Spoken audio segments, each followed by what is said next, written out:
Unidad 4. Los amplificadores. Sección 1-1. Breve bosquejo histórico. 1.1. Los primeros años. George Philbrick es una de las personas a quienes se atribuye la invención y difusión de los amplificadores operacionales. Trabajó primero en Huntington Engineer Labs y luego en su propia compañía Philbrick Associations. Intervino en el diseño de un amplificador operacional con un solo tubo de vacío y lo introdujo al mercado en 1948. Esos primeros amplificadores y las versiones posteriores mejoradas estaban destinadas fundamentalmente a emplearse en las computadoras analógicas.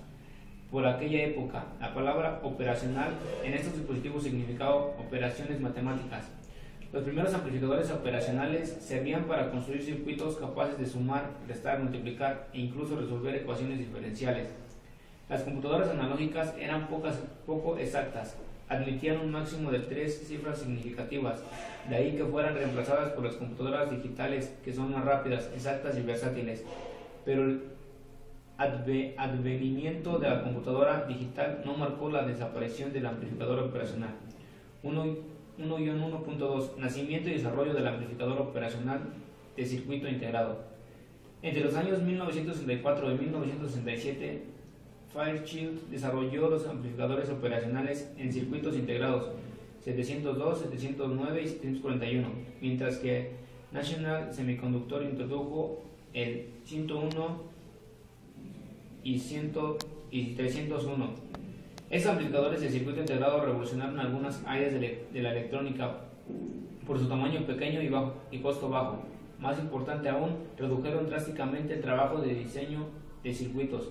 Por ejemplo, en vez de la tediosa y difícil tarea de realizar un amplificador con transistores, los diseñadores podían servirse del amplificador operacional y unas cuantas resistencias para construir un excelente amplificador.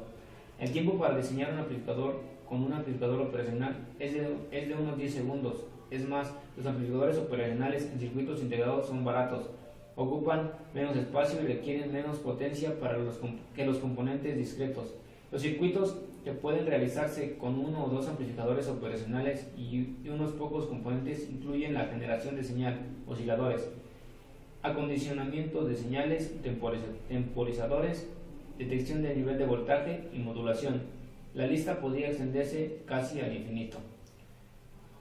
Sección 1-1.3 Progreso en el desarrollo de los amplificadores operacionales. A medida que la tecnología de fabricación adquirió mayor precisión, se realizaron mejoras notables a los amplificadores operacionales en dos aspectos.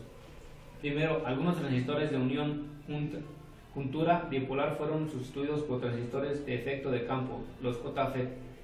En la entrada de amplificador operacional toman corrientes muy pequeñas y permiten que los voltajes de entrada varíen entre los límites de la fuente de alimentación.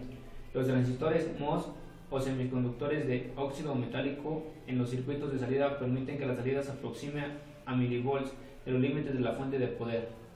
El primer amplificador operacional BIFET o de transistores de efecto de campo fue el LF356.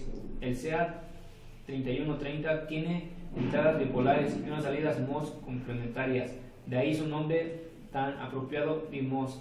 Estos amplificadores son más rápidos y presentan una respuesta mejor a las altas frecuencias que el 741. La segunda innovación fundamental fue la invención de los encapsulados de doble y cuádruple amplificador. En el mismo encapsulado de 14 terminales ocupado por un solo amplificador operacional. Los diseños fabrican 4 individuales, los cuales comparten la misma fuente de poder. El LM324 es un ejemplo muy conocido de este tipo cuádruple y el LM358 es uno doble muy usado. Sección 1-1.4 Los amplificadores operacionales se especializan. Llegó el ineludible momento en que los amplificadores operacionales de propósito general fueran rediseñados para optimizar o incorporar ciertas características.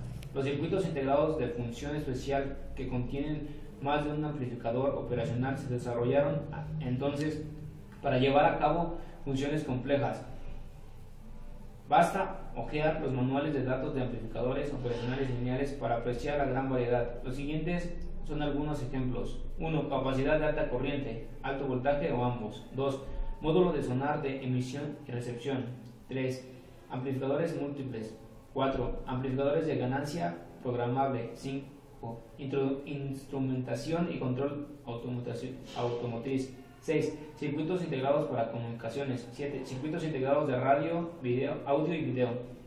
Los amplificadores de propósito general durarán muchos años en el mercado. Sin embargo, cabe suponer que se desarrollen circuitos integrados más complejos en un solo chip que combinen varios amplificadores con circuitos digitales. De hecho, con el advenimiento de la tecnología de integración a gran escala VLSI, es inevitable que se fabriquen sistemas completos en un solo chip. Hoy es una realidad la computadora en un solo circuito integrado. Con el tiempo se inventará también el televisor en un solo chip antes de aprender a utilizar los amplificadores operacionales. Conviene saber cómo son y cómo comprarlos. Su aplicación más importante será como parte de un sistema que conecta el mundo real del voltaje analógico con el mundo digital de la computadora, como se verá en el capítulo 14. Si quiere entenderse bien el sistema, es preciso conocer el funcionamiento de uno de los componentes más importantes.